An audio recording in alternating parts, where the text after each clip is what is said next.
Hindi pa man naiproklama, nagpasalamat ng ilang senatorial candidates na nangunguna ngayon sa partial unofficial tally. Batay po yan sa datos mula sa Comelec Media Server. Sipag lang po.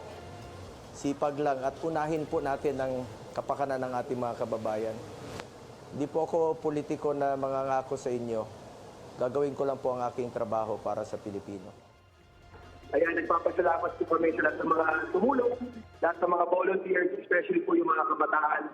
Tingin po namin yung mga kabataan talaga yung nagdala sa amin ni Senator Kiko sa winning circle po. Nagpapasalamat tayo. At tinulungan tayo natin mga kababayan na makabalik. Yung pag-angat natin sa survey at itong pag-angat natin ngayon dito sa partial results ay it came with a very heavy price.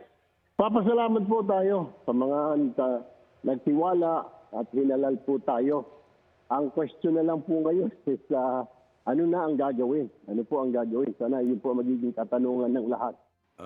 Yung message natin no, na kailangan bigyan ng pagkakataon no, yung mga may naniniwala pa na may pag-asa ang Pilipinas.